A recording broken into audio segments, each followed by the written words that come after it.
अरे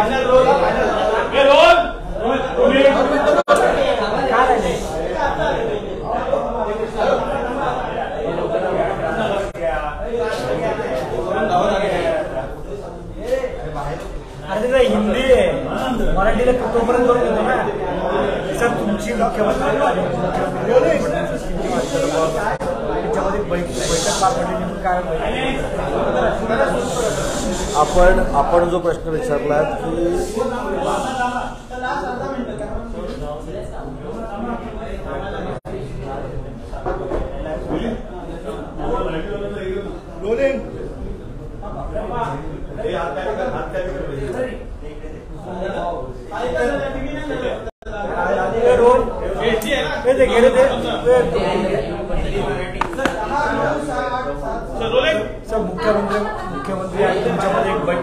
मुख्यमंत्री आणि तुमच्यामध्ये एक बैठक पार पडली नेमकं त्या बैठकीत काय झालं ते बोल राहिले कोण आहे द्या ना पुढे ते घ्या ना कृष्णा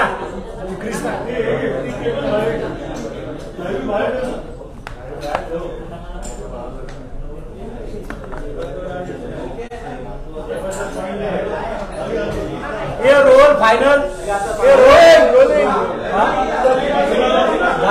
सर आज मुख्यमंत्र्यांमध्ये बैठक पार पडली मोठ्या प्रमाणात सुरू बैठका सुरू आहेत महायुतीच्या काय सांगाल कधीपर्यंत होत्या पावसाळी अधिवेशन अवघ्या 3 दिवसांवरती आले नाही पहिला प्रश्न जो आपण विचारला की मी जे वर्षा बंगल्यावर गेलेलो होतो त्याच्या संदर्भात मुख्यमंत्री महोदय दोन्ही उपमुख्यमंत्री आणि कुठची बैठक झाली का तर मी कुठच्याही बैठकीला गेलेलो नव्हतो महाराष्ट्र राज्याच्या मुख्यमंत्र्यांकडनं उद्योग विभागाच्या कार्यक्रमासाठी मी वेळ घेतलेला होता त्यांना काही ब्रीफिंग करायचं होतं 1 ऑगस्ट हा MIDCचा वर्धापन दिन आहे आणि त्या वर्धापन दिनाच्या निमित्तानं यावर्षीपासून नव्यानं आपण एक उद्योगरत्न पुरस्कार आणि उद्योग मित्र पुरस्कार अशी 2 पुरस्कार शासनामार्फत देणार आहोत आणि ते देशामधले सगळ्यात प्रतिष्ठेचे पुरस्कार असतील पहिल्या पुरस्काराला रोख 25 लाख रुपये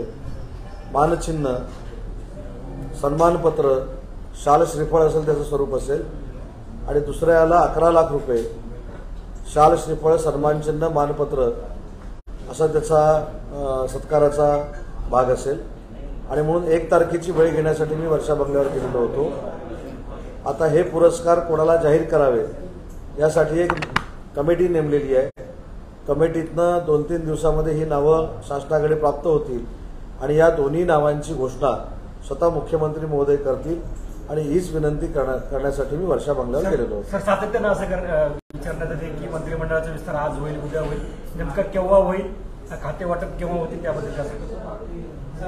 जी चर्चा मंत्रिमंडळाच्या विस्ताराची सुरू आहे आपल्या सगळ्यांनाच माहिती आहे की शिवसेना भाजप राष्ट्रवादी काँग्रेस आणि आमचे अन्य घटक पक्ष अशी आमची महायुती आहे त्याच्यामुळं शिवसेनेच्या आमदारांचा नक्की एकनाथ शिंदे साहेबांवर विश्वास आहे भाजपच्या आमदारांचा देवेंद्रजींवर विश्वास आहे आणि राष्ट्रवादी काँग्रेस पक्षातनं जे आलेले आमदार आहेत त्यांचा अजितदादांवर विश्वास आहे त्याच्यामुळे हे तिघं चर्चा करून योग्य वेळी मंत्रिमंडळ विस्ताराचा निर्णय घेतील यामध्ये खातेवाटपाचा जो आपण त्याला तिढा म्हणता असा कुठचाही तिढा नसावा असं माझं मत आहे आणि ते खातेवाटप देखील येत्या 1-2 दिवसामध्ये नक्की होईल. जे चीफ मंत्री आहेत ते काहीसे नाराज आहेत उशीर होत आहे म्हणजे मंत्रिमंडळ विस्ताराला देखील आणि खातेवाटपाला राजकारणातली मला असं वाटतं ही नैसर्गिक प्रक्रिया आहे की ज्यावेळी 2 पक्ष असतात आणि तिसरा मोठा पक्ष महायुतीमध्ये येतो तर काही गोष्टी चर्चेला वेळ लागतात परंतु चर्चेच्या फेरी सुरू आहे तिन्ही नेते रात्र अपरात्र न बघता देखील या संदर्भामधली चर्चा करतायत योग्य वेळी हे सगळे निर्णय होतील कुठच्याही पक्षातले आमदार नाराज आहेत असं मला वाटत नाही शेवटी वेळ लागला म्हणून थोडंफार इकडे तिकडे होऊ शकतं परंतु नाराजी नक्की नाही कारण 12 महिन्यापूर्वी आम्हाला काय मिळणार आहे या उद्देशानं शिवसेनेचे तर आमदार कुठंच शिंदेसाहेबांवर आलेले नव्हते शिंदेसाहेबांवर त्यांचा विश्वास आहे शिंदेसाहेबांचं नेतृत्व ते मानतात त्याच्यामुळे जे अधिकार शिंदेसाहेबांना आपण आता एकदा दिलेले आहेत त्याच्यावर आम्ही चर्चा करत बसत नाही. एकंदरीतच जो तिढा आहे मंत्रिपदाचा किंवा विस्ताराचा खातेवाटपाचा तो सुटत नाही. तो दिल्लीपर्यंत गेलेला आहे. दिल्लीवरनं ग्रीन सिग्नल मिळेपर्यंत मंत्रिमंडळ विस्तार हे खातेवाटप होणार नाही असं आरोपी होत आहे. काल प्रफुल्लभाई अजितदादा दिल्लीला अमित शहा साहेबांना का भेटले त्यांनी सविस्तर खुलासा केलेला आहे. मंत्रिमंडळाचा विस्तार झाल्यानंतर ते मंत्रिमंडळामध्ये सामील झाल्यानंतर महायुतीमध्ये सामील झाल्यानंतर त्यांनी शहा साहेबांची भेट घेतलेली नव्हती आणि म्हणूनच पहिलीच भेट असल्यामुळे त्यांनी ती भेट घेतलेली आहे. दिल्लीमधनं काही गोष्टी करण्यापेक्षा तिन्ही लोक महाराष्ट्रामध्ये बोलतायत, मुंबईमध्ये बोलतायत. दिल्लीच्या लोकांशी ते चर्चा करतील आणि ज्या आमदारांच्या मनात ज्या काही इच्छा आहेत त्या लवकरात लवकर पूर्ण होण्यासाठी ते प्रयत्न करतील. वारंवार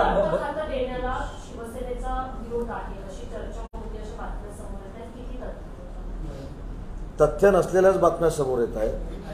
कारण ऊर्जा खातं द्यावं, अर्थ खातं द्यावं, महसूल खातं द्यावं, गृह खातं द्यावं किंवा अन्य कुठचं खातं द्यावं. मी ज्याचा उल्लेख मगाशी केला की नेत्यावर एकदा विश्वास टाकल्यानंतर नेता जे काही निर्णय घेईल ते आपल्या भल्याचे आणि महाराष्ट्राच्या भल्याचे असणार आहेत. त्याच्यामुळे कोणाकडे कुठचं खातं गेल्यामुळं आपल्या काही कार्यप्रणालीमुळे वर परिणाम होणार आहे असं कोणी कधी वाटून घेऊ नये. त्याच्यामुळे एकदा जर आपण निर्णय घेण्याचे अधिकार नेत्यांना दिलेले आहेत तर नेत्यांवर विश्वास ठेवला पाहिजे. आणि पूर्वीची परिस्थिती आणि आताची परिस्थिती ही फार वेगळी आहे. आताचे मुख्यमंत्री हे जनतेमध्ये जाऊन काम करणारे आहेत. महाराष्ट्राचा गाढा अभ्यास त्यांना आहे. महाराष्ट्राच्या भौगोलिक परिस्थितीचा अभ्यास आहे, महाराष्ट्राच्या राजकीय परिस्थितीचा अभ्यास आहे. त्याच्यामुळे ते योग्य तो निर्णय घेतील. त्याच्यामुळे त्यांच्यावर अविश्वास दाखवण्याचा काही प्रश्नच येतो. बच्चू कडू दुसरीकडे नाराज आहेत. त्यांनी आज सांगितलं का मंत्रिमंडळ विस्तार मंत्रिमंडळावर मंत्रिपद सोडून आले होते. याला जोडून बच्चू कडू असं म्हणतायत त्यावेळेस ज्यावेळेस महाविकास आघाडी सरकार होतं त्यावेळेस जे दिव्यांग खातं होतं वारंवार आम्ही उद्धव ठाकरेंना भेटलो होतो. त्यांना सांगितलं होतं दिव्यांग खातं द्या किंवा ते खातं बनवा. जर त्यावेळेस त्यांनी केलं असतं तर मी गुवाहाटीला गेलो नसतो. म्हणजे त्यांनी आपल्या मनातली खतखत बाहेर काढली ना. बच्चूभाऊंशी सकाळपासून माझं देखील 2-3दा बोलणं झालेलं आहे. महाराष्ट्र राज्याचे मुख्यमंत्री देखील आज त्यांच्याशी बोललेले आहेत. त्यांचं म्हणणं आहे, त्यांनी स्टेटमेंट स्पष्ट अशी दिलेली आहे की 17 तारखेला ते मुख्यमंत्र्यांना भेटणार आहेत आणि या सगळ्या अलायन्समुळे मुख्यमंत्री पदाच्या पेचामध्ये जर मुख्यमंत्री असतील तर मला मुख्यमंत्रीपदापासून अलिप्त ठेवलं तरी चालेल. तरी देखील या संदर्भात मुख्यमंत्री त्यांच्याशी बोलले. पत्रकार परिषदेमध्ये त्यांनी हे देखील सांगितलंय की दिव्यांगांसाठी मंत्रालय करणारे मुख्यमंत्री हे महाराष्ट्राला पहिले लाभलेले आहे आणि म्हणून या कामासाठी त्यांचं गुलाम म्हणून देखील राहायला मला आनंद वाटेल. कारण शेवटी ते मी शब्दप्रयोग त्यांनी केलेला करतोय. बच्चूभाऊ हे सामाजिक क्षेत्रातलं एक फार मोठं नाव आहे. दिव्यांगांसाठी अतिशय मोठमोठी कामं त्यांनी केलेली आहेत. दिव्यांग हा त्यांचा केंद्रबिंदू आहे, उपेक्षित वर्ग हा त्यांचा केंद्रबिंदू आहे आणि या दोन्ही घटकाला मुख्यमंत्री उपमुख्यमंत्री नाही देत आहेत.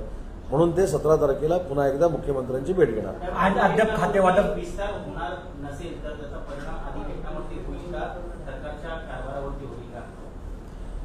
मंत्रिमंडळाच्या विस्ताराचा आणि विधानसभेच्या कारभाराचा मला असं वाटतं की काहीच प्रश्न येत नाही. कारण आम्ही 9 आणि 9 कॅबिनेट मंत्री असताना विधानसभेचं अधिवेशन चालवलेलं आहे. तसं आता 9 मंत्री त्याच्यामध्ये ॲड झाले 27 मंत्री आहेत. आमच्यावरचा देखील भार थोडा कमी झालेला आहे. आणि सगळे तिन्ही पक्षाचे आमदार हे समजूतदार आहेत. अनेक वर्ष त्यांनी राजकारणामध्ये सहभाग घेतलेला आहे. आपापल्या नेत्यांवर त्यांचा विश्वास आहे. त्याच्यामुळे जे अधिवेशन होईल हे महाराष्ट्राच्या जनतेच्या विकासाचं आणि हिताचं होईल. नाही, विस्तार अगोदर झाला तरी महाराष्ट्राच्या विकासाचं आणि हिताचं अधिवेशन होईल, नंतर झाला तरी हिताचं आणि विकासाचंच अधिवेशन होईल.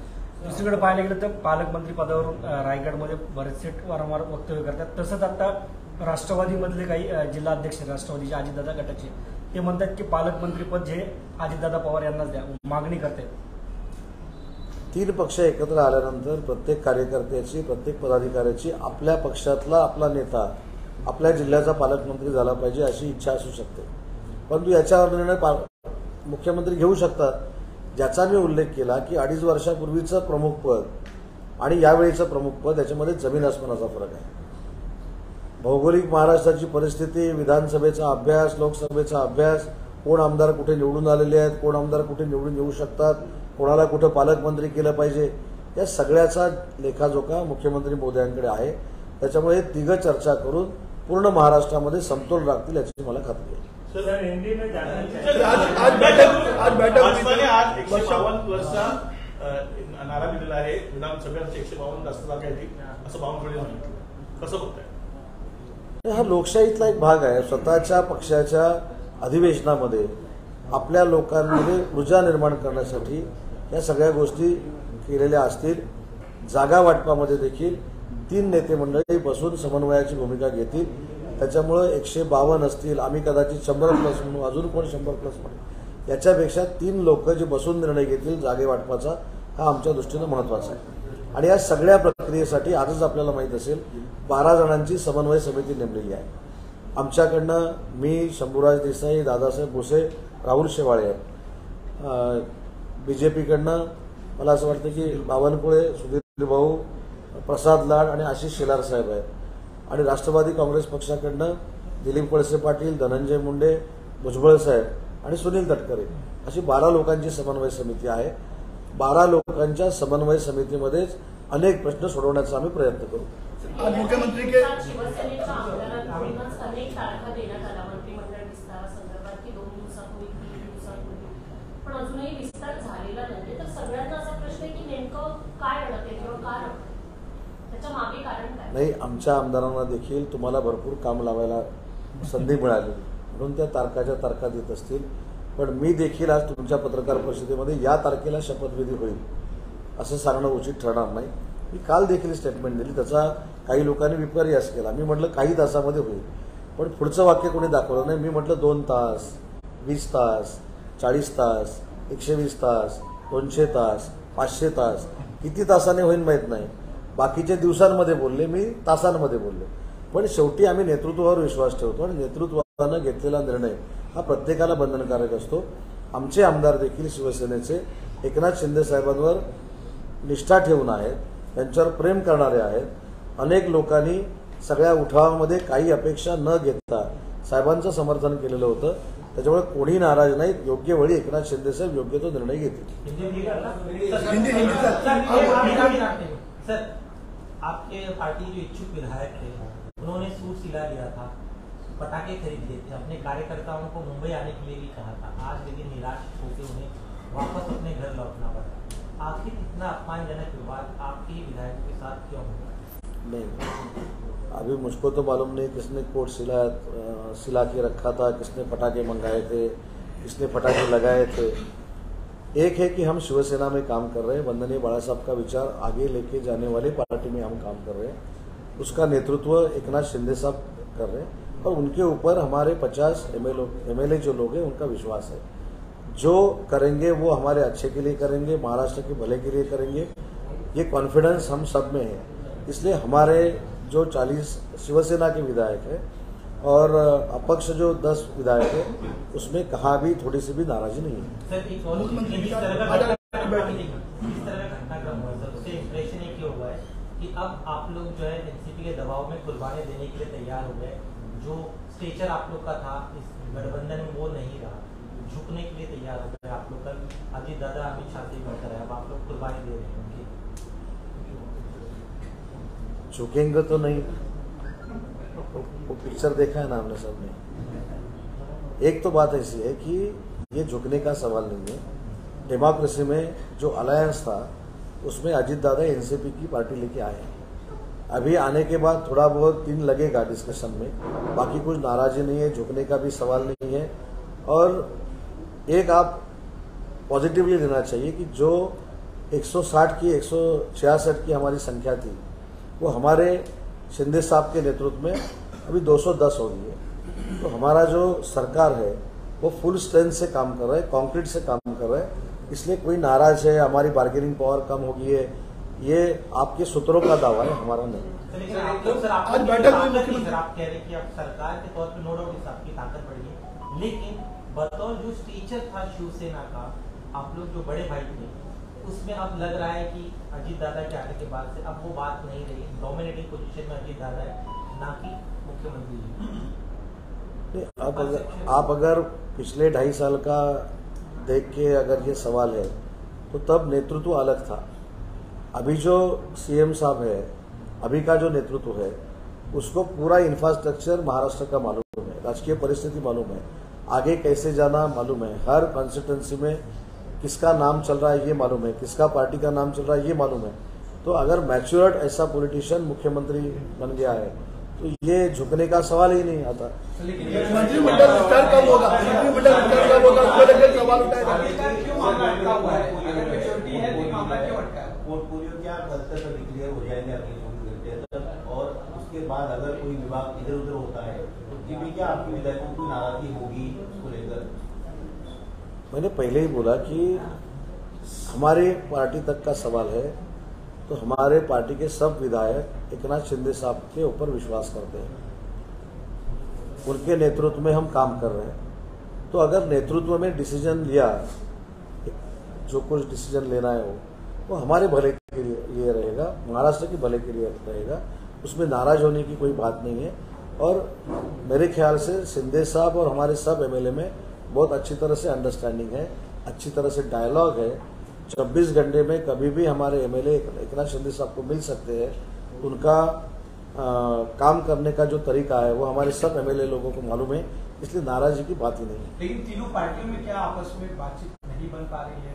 क्योंकि लगातार गाड़ी कहाँ पे ऐसी फंस रही है जिसकी वजह से ये खाता बंटवारा हो या गाड़ी कहाँ भी नहीं फंस रही है। आप ही दिखा रहे हो कि गाड़ी वर्षा में आके गई, आप ही दिखा रहे हो वाड़े सागर में आके गई, तो गाड़ी कहाँ भी फंसी हुई नहीं है। गाड़ी ऑन ट्रैक पे है, स्पीड से है और स्पीड से ही अलाइन चलेगा।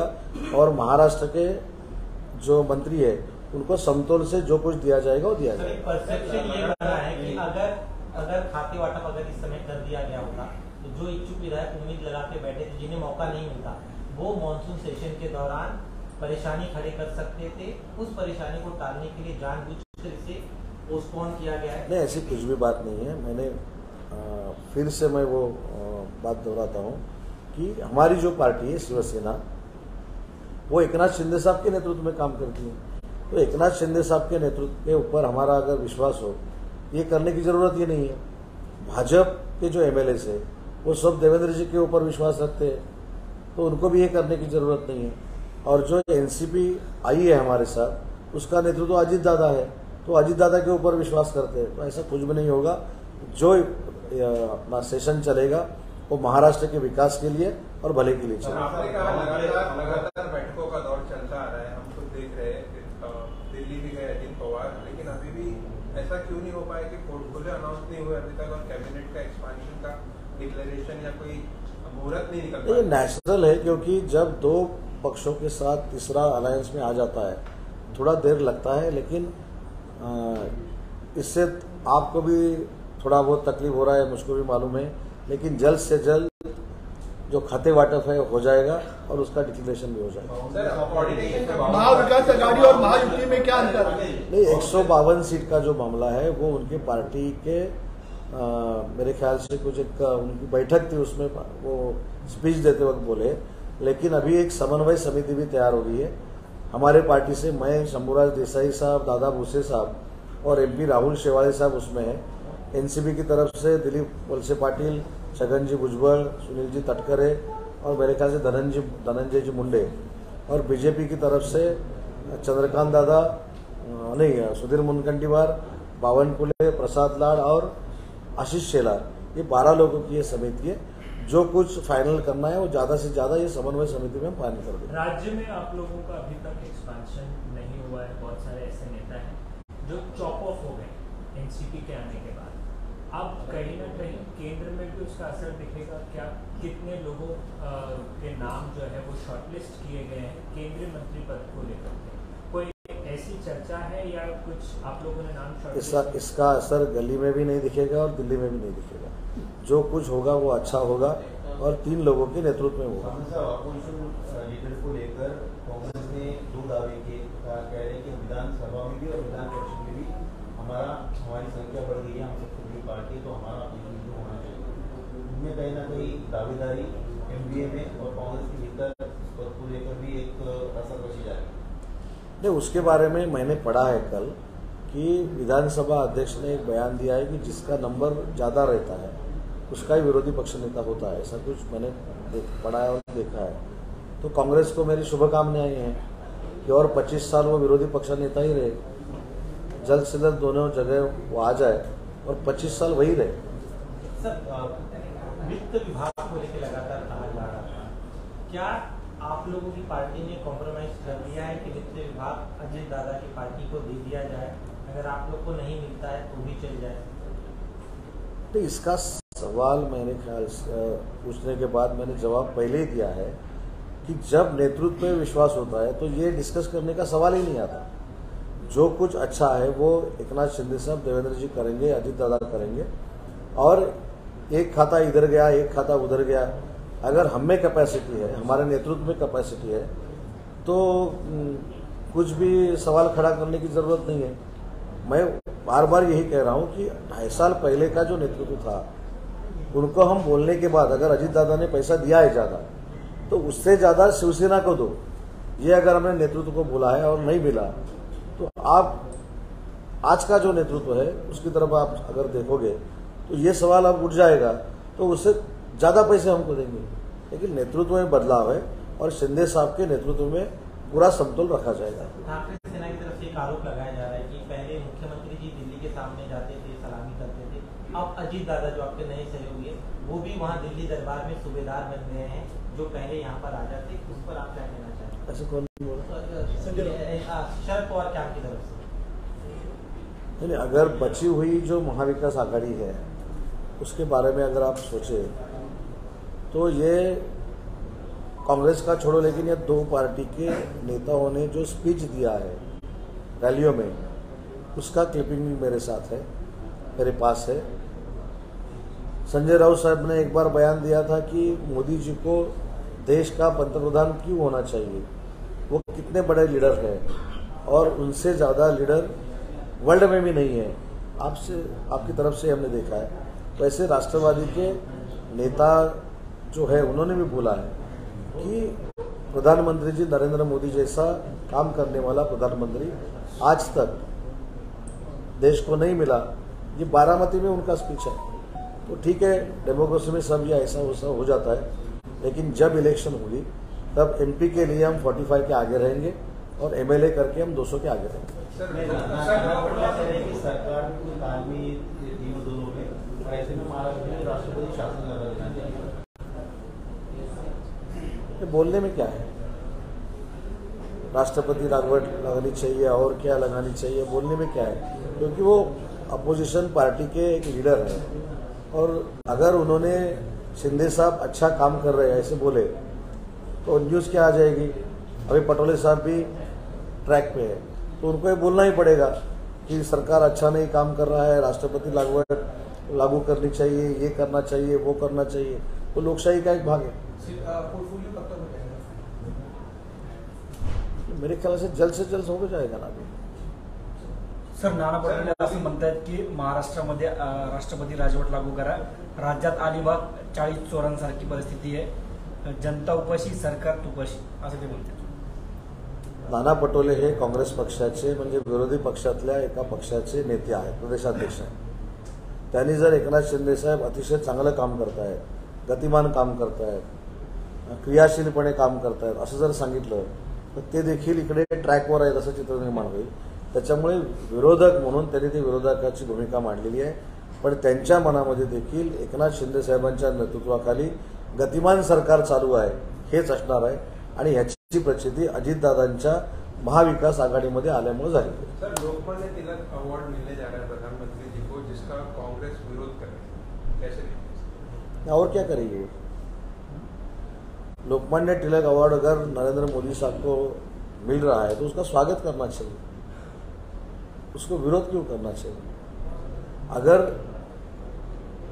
पूरे दुनिया में जब अभी पेरिस में अपने देशवासियों के साथ डायलॉग कर रहे हैं, मेरे ख्याल से अभी मोदी जी वर्ल्ड में जाके इंटरनेशनल लीडर की तरह अगर नरेंद्र मोदी साहब को रिस्पेक्ट है तो स्वीकार करना पड़ेगा ना।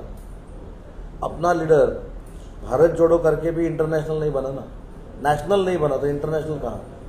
तो मोदी जी आज पूरी दुनिया में घूम रहे हैं, दुनिया में काम कर रहे हैं और राम मंदिर का निर्माण हो रहा है, 370 कलम रद्द हो गया है, समान नागरिक कायदा का अभी मेरे ख्याल से ड्राफ्ट आ गया है। तो जो जो कमिटमेंट उन्होंने दी थी वो फुलफिल कर रहे, तो उनका स्वागत करना चाहिए, उनका अभिनंदन करना चाहिए।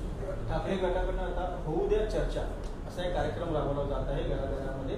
राज्य सरकारच्या ज्या बोल एवढ्या योजना आहेत ज्या लोकांपर्यंत पोहोचलेल्याच नाही त्यांचा भांडाफोड आम्ही करणार आहे। या होऊ द्या चर्चा या कार्यक्रमांतर्गत ठाकरे गटाकडनं हा कार्यक्रम आता सुरू करणार। तुमचे सरकार आपल्या दारी याला उत्तर बोल 12 महिने करतातच आहेत। 12 महिन्यामध्ये काय केलं आता त्यांचं काय होऊन काय उद्या चर्चा उद्या चर्चा तर आमचं होऊन जाऊ द्या। आम्ही लोकांपर्यंत जातोय, आम्ही लोकांपर्यंत जाऊ। मी साधं उदाहरण तुम्हाला सांगतो की साधं हे आत्मचिंतन आत्मपरीक्षण करण्यासारखं आहे।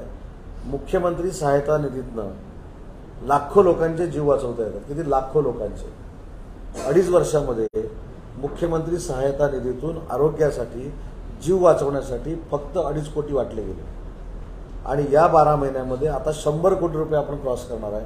म्हणजे किती हजार पटीनं या महाराष्ट्रातल्या आरोग्याच्या सुविधा मुख्यमंत्र्यांनी दिल्या आहेत हे पहिलं माहितीच्या अधिकारात त्यांना मागवायला सांगा।